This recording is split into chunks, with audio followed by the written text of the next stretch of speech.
السلام علیکم ورحمۃ اللہ وبرکاتہ۔ عزیز طلباء و طالبات، اس ویڈیو میں ہم جماعت اشتم کی غزل نمبر 1 کے اشعار کی تشریح پیش کریں گے۔ علامہ اقبال کی یہ غزل جو ہمارے سامنے ہے، اس میں 7 اشعار آپ دیکھ رہے ہیں۔ پہلے 3 اشعار میں مناظر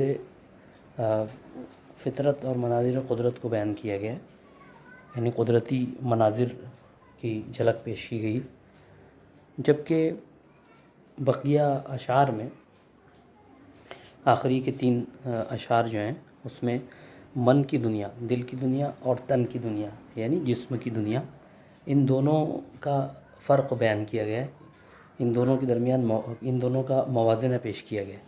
اور چوتھے شعر میں شاعر نے اپنے من میں ڈوب کر زندگی کی حقیقت کو پانے کی ترغیب دی ہے۔ تو اس طرح یہ مکمل غزل ہمارے سامنے ہے۔ آئیے دیکھتے ہیں۔ پھر چراغ لالہ سے روشن ہوئے کوہ دمن، مجھ کو پھر نغموں پہ اکسانے لگا مرغ چمن۔ چراغ لالہ، لالہ ایک قسم کا پھول ہوتا ہے جو لال رنگ کا ہوتا ہے، تو چراغ لالہ یعنی لالہ کا چراغ، مرکب اضافی کی ترکیب اس کو کہا جاتا ہے۔ کوہ دمن، کوہ پہاڑ کو کہتے ہیں، اور دمن جو ہے چھوٹی پہاڑی کے لیے استعمال ہوتا ہے۔ لغت میں اگر آپ دیکھیں تو دمن چھوٹی پہاڑی کو کہتے ہیں، جسے ہم ٹیلا بھی کہہ سکتے ہیں۔ تو کوہ دمن یعنی پہاڑ اور ٹیلے، اور یہ واو عطف کی ترکیب ہے، کوہ اور دمن کو واو سے جوڑا گیا ہے۔ تو شاعر نے یہاں پر یعنی ایک منظر بیان کیا ہے کہ جس وقت باہر کا موسم آتا ہے اور ہر طرف ہریالی ہوتی ہے، پھول کھلے ہوئے ہوتے ہیں، تو اس وقت جو منظر ہوتا ہے اور پہاڑ کا اور ٹیلوں کا جو منظر ہوتا ہے اس کو پیش کیا ہے۔ اور شاعر کہتا ہے کہ لالہ کے چراغ سے پہاڑ اور ٹیلے روشن ہو گئے، یعنی پھولوں سے ان میں روشنی اور تازگی آ گئی۔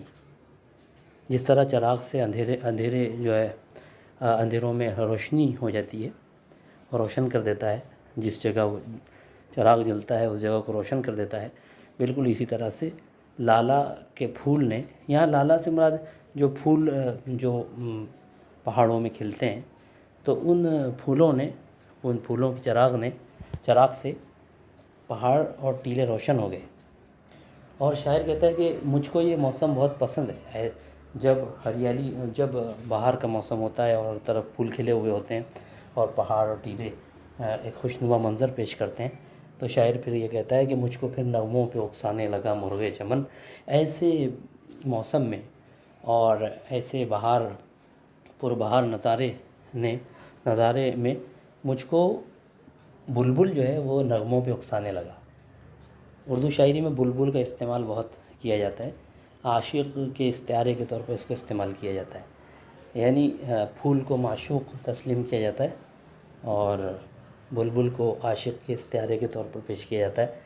تو شاعر یہ بتانا چاہتا ہے کہ مجھ کو پھر جو بلبل ہے وہ مجھ کو نغموں پہ اکسانے لگا، یعنی پرندے بھی اس وقت جو ہے خوش ہو جاتے ہیں اور اپنے سریلی آواز سے ایک خوشنما منظر پیش کرتے ہیں، اور پھر شاعر جو ایک حساس طبیعت رکھتا ہے اور ایک فطرت شناس ہے، فطرت کو پہچاننے والا ہے، فطرت کو، قدرتی مناظر کو پسند کرتا ہے، تو جب وہ یہ منظر دیکھتا ہے کہ پہاڑ اور ٹیلے جو ہیں وہ روشن ہو گئے، پھولوں سے روشن ہو گئے، تو اور پھر جو بلبل اور دوسرے پرندے جو ہے چہچہا رہے ہیں، تو پھر یہ دیکھ کر اس کی طبیعت بھی جو ہے وہ نغموں پر اور گیت گانے پر جو ہے وہ اس کو ابھارنے لگی۔ یعنی مطلب یہ ہے کہ شاعر جو ہے فطری مزاج رکھتا ہے، اور یہ کیفیت آپ نے محسوس کی ہوگی کہ جب انسان قدرتی مناظر کی بھی کو دیکھ رہا ہوتا ہے تو اس کے اندر بھی ایک ایسی تبدیلی پیدا ہوتی ہے کہ وہ گنگنانے لگتا ہے۔ تو اسی کیفیت کو شاعر نے بیان کی ہے اس شعر میں۔ پھر چراغ لالہ سے روشن ہوئے کوہ دمن، مجھ کو پھر نغموں پہ اکسانے لگا مرغ چمن۔ پھول ہیں صحرا میں یا پریاں قطار اندر قطار، اودے اودے نیلے نیلے پیلے پیلے پیرہن۔ اس شعر میں شاعر نے جنگل کا منظر پیش کیا ہے اور یہ کہا ہے کہ جنگل میں پھول ہیں یا پھر پریاں ہیں، قطار لگائی ہوئی پریاں ہیں، ایک کے بعد ایک قطار لگائی ہوئی پریاں ہیں۔ یعنی شاعر نے اس شعر میں جو پھولوں کی جو کیفیت تھی اس کو بیان کیا، اور شاعر یہ کہنے لگا کہ ایسا لگ رہا ہے جیسے یہ پھول نہیں پریاں ہیں۔ تو یہاں پہ پھول کو پریاں کہا شاعر نے، یہ استعارہ ہے، صنعت استعارہ، جس میں کسی ایک چیز کو براہ راست دوسری چیز کے جیسا بتایا جاتا ہے۔ تو شاعر نے پھول کو پریوں کے جیسا بتایا، اور وہ بھی قطار لگائی ہوئی پریاں۔ آپ کبھی گئے ہوں گے جنگل میں یا کہ کسی پارک میں، آپ نے دیکھا ہوگا کہ وہاں پہ جو پھول ہوتے ہیں وہ جب ایک قطار میں دکھائی دیتے ہیں۔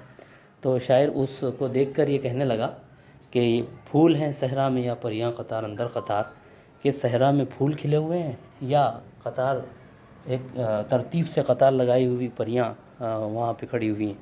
اور اس کے جو پھولوں کے جو رنگ ہوتے ہیں، ان پھولوں کے رنگوں کو شاعر نے ان کا لباس قرار دیا ہے۔ گویا یہ کہا کہ وہاں پریاں جو ہے قطار لگائی ہوئی کھڑی ہوئی ہیں اور اودے نیلے اور پیلے لباس وہ پہنی ہوئی ہیں۔ وہ پریاں جو ہیں اودے نیلے اور پیلے لباس میں جو ہے وہاں کھڑی ہوئی ہیں۔ تو اس طرح سے پھول اتنا خوشنما منظر پیش کر رہے ہیں کہ ایسا لگ رہا ہے کہ پریاں قطار لگائی ہوئی کھڑی ہوئی ہیں، ایک کے بعد ایک قطار لگائی ہوئی ہیں اور اودے نیلے اور پیلے لباس پہنی ہوئی ہیں۔ تو ایک عجیب منظر کشی کی ہے علامہ اقبال نے۔ برگ گل پر رکھ گئی سب شبنم کا موتی بعد صبح، اور چمکاتی ہے اس موتی کو سورج کی کرن۔ یہاں پر بھی قدرتی منظر کو پیش کیا۔ برگ گل، گل کی پنکھڑی، پھول کی پنکھڑی، یہ مرکب اضافی کی ترکیب۔ پھول کی پنکھڑی پر شبنم کا موتی رکھ گئی بعد صبح، یعنی صبح کی ہوا، بعد صبح یہ بھی مرکب اضافی ترکیب ہے، صبح کی ہوا۔ تو یہ مطلب ہوا کہ صبح کی ہوا پھول کی پنکھڑی پر شبنم کا موتی رکھ گئی۔ اب آپ اس میں غور کیجئے کہ یہاں پر شبنم کا موتی، شبنم کا جو قطرہ ہوتا ہے اس کو علامہ اقبال نے موتی کہا، یعنی اس کو اس میں بھی صنعت استعارے کا استعمال ہے، شبنم کے قطرے کو موتی کہا۔ تو یہاں یہ بیان کرنا مقصود ہے کہ جو صبح کی ہوا ہوتی ہے جو اپنے ساتھ شبنم کے قطرے لاتی ہے، تو اسی خوشگوار صبح کی خوشگوار ہوا نے شبنم کا موتی لا کر پھول کی پنکھڑی پر رکھ دیا۔ کتنا اچھا منظر پیش کر رہے ہیں علامہ اقبال کہ صبح کی ہوا، یہ اس نے شبنم کا موتی پھول کی پنکھڑی پر رکھ دیا، اور چمکاتی ہے اس موتی کو سورج کی کرن، اور اس موتی کو سورج کی کرن چمکاتی ہے۔ یعنی جس وقت سورج طلوع ہوتا ہے اور سورج کی کرنیں جب اس شبنم کے قطرے پر پڑتی ہے تو وہ پڑتی ہیں تو اس میں وہ قطرہ چمکنے لگتا ہے۔ تو ایک منظر بیان کیا شاعر نے، ایک پہاڑ اور ٹیلوں کا منظر، پھر وہاں پر صحرا میں پھولوں کے کھلے ہونے کا منظر، اور پھر ان پھولوں پر شبنم کے قطرے کا منظر، اور پھر سورج کا اس کو چمکانا، یہ تمام مناظر اس میں شاعر نے بیان کی۔ تو یہ 3 شعر ہم دیکھ چکے ہیں۔ چوتھے شعر میں بہت ایک اہم حقیقت کو شاعر نے پیش کیا۔ اپنے من میں ڈوب کر پا جا سراغ زندگی، تو اگر میرا نہیں بنتا نہ بن اپنا تو بن۔ شاعر نے اس شعر میں یہ بتانے کی کوشش کی کہ انسان کو اپنی حقیقت پہچاننے کے لیے، اپنی زندگی کی حقیقت پہچاننے کے لیے کہیں اور جانے کی ضرورت نہیں، بلکہ اگر وہ اپنے من میں ڈوب کر، اپنے دل میں ڈوب کر اگر وہ چاہے تو اپنی زندگی کی حقیقت کو سمجھ سکتا ہے۔ تو شاعر نے یہاں یہی ترغیب دی ہے کہ اپنے دل میں ڈوب کر زندگی کی حقیقت کو پالو، یعنی زندگی کی حقیقت کو پہچان لو کہ انسان کو اس دنیا میں کیوں بھیجا گیا، کس نے پیدا کیا، اور اس کے آنے کا مقصد کیا ہے۔ یہ تمام چیزیں اپنے خود دل میں ڈوب کر جو ہے اپنی زندگی کی حقیقت کو پا لیا جائے۔ اور شاعر نے یہ بھی کہا کہ تو اگر میرا نہیں بنتا نہ بن، یہ کہا کہ اگر تو کسی اور کو فائدہ نہیں پہنچا سکتا، اگر تو مجھے فائدہ نہیں پہنچا سکتا تو نہ بن، میرا مت بن، یعنی مجھ کو فائدہ نہ پہنچا، لیکن کم سے کم اپنا تو بن، اپنے آپ کو تو فائدہ پہنچا، اپنی زندگی کی حقیقت کو پہچان کر تو اس کے مطابق عمل کر اور اپنی دین اور دنیا کو کامیاب بنا لے۔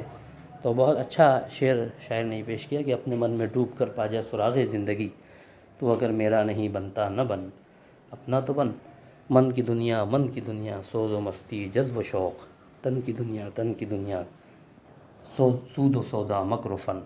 یہاں پہ دونوں کا فرق بیان کیا کہ دل کی دنیا میں کیا اور جسم کی دنیا میں کیا فرق ہوتا ہے، کہ جو لوگ دل سے کوئی کام کرتے ہیں اور اخلاص جن کے اندر ہوتا ہے، جن کی نیت میں اخلاص ہوتا ہے، جو خالص دل سے کام کرتے ہیں اور جو دل کی دنیا کو پسند کرتے ہیں، تو وہ دنیا اور جو آج کی دنیا خاص عام طور سے جو آج ہم دیکھ رہے ہیں کہ جو صرف مادیت کو ترجیح دی جا رہی ہے، یعنی صرف اپنا فائدہ دیکھا جا رہا ہے، چاہے اس میں دوسرے کا نقصان کیوں نہ ہو، تو اس کو شاعر نے تن کی دنیا کہا ہے۔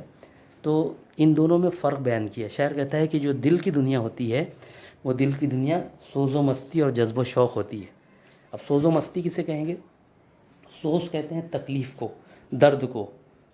تو دل کی دنیا جو ہوتی ہے اس میں درد ہوتا ہے، اس میں مستی ہوتی ہے، سوز و مستی، یہ بھی واو عطف کی ترکیب ہے، یعنی اس میں تکلیف اور درد کا احساس بھی ہوتا ہے اور اس میں اور مستی کی کیفیت بھی ہوتی ہے۔ اب یہ مستی کیا کسے کہیں گے ہم؟ وہ مستی نہیں ہے جو آپ کلاس میں کرتے ہیں، بلکہ مستی سے مراد یہ ہے کہ اپنے یعنی بے خودی، یعنی کھو جانا، اپنے آپ میں کھو جانا، اللہ کی محبت میں ڈوب جانا۔ تو یہ جو دل کی دنیا ہے، اس میں دوسروں کی تکلیف کو محسوس بھی کیا جاتا ہے اور دوسروں کی خوشیوں میں شریک بھی ہوا جاتا ہے، اور اس میں جذب و شوق بھی پایا جاتا ہے۔ من کی دنیا جو ہے وہ جذب و شوق ہے۔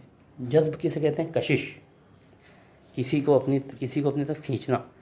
تو جذب و شوق یعنی دل کی دنیا جو ہے وہ اس کے اندر کشش ہوتی ہے، اس کے اندر شوق و ولولہ ہوتا ہے۔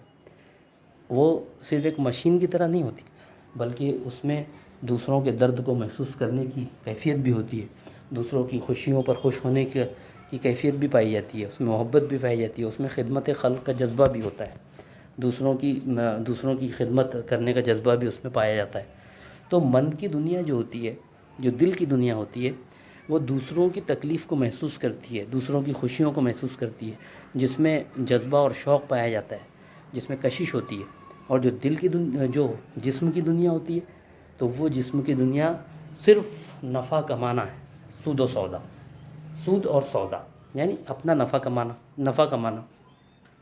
یہ بھی مرکب واو عطف کی ترکیب ہے، واو بیچ میں جوڑا گیا، واو سے جوڑا گیا سود اور سودا کو، یعنی جسم کی جو دنیا ہوتی ہے صرف اپنا فائدہ چاہتی ہے، اور اس کے ساتھ ساتھ کیا ہے؟ مکر و فن ہے، عیاری، مکاری، دھوکہ دہی، یہ سب کچھ یہ جسم کی دنیا ہے۔ ہم آج دیکھ رہے ہیں کہ آج حال یہ ہو گیا ہے کہ اپنا فائدہ حاصل کرنے کے لیے کچھ بھی کیا جا رہا ہے، یعنی چاہے دوسرے کی جان کیوں نہ لے لی جائے، دوسرے کا کتنا ہی بڑا نقصان کیوں نہ ہو جائے، لیکن آج یہ ذہن بن چکا ہے، خاص طور سے جو مغربی تہذیب ہے، کہ اس میں اپنا فائدہ حاصل کرنے کی جو جذبہ پایا جاتا ہے، اسی کو علامہ اقبال نے تن کی دنیا کہا ہے۔ تو تن کی دنیا میں اپنا فائدہ حاصل کرنا اور مکر و فریب اور عیاری اور مکاری سے کام لینا، یہ تن کی دنیا ہے، جسم کی دنیا ہے۔ مکر کہتے ہیں چال بازی، سازش، اور فن، مکر و فن، یہ ہم معنی الفاظ استعمال کیے گئے، جیسے سود و سودا۔ تو مکر و فن یعنی ہوئی بناوٹ، یعنی جس میں کسی کو دھوکہ دیا جائے، فریب دیا جائے۔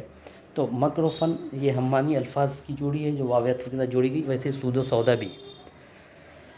من کی دولت ہاتھ آتی ہے تو پھر جاتی نہیں، تن کی دولت چھاؤں ہے، آتا ہے دھن جاتا ہے دھن۔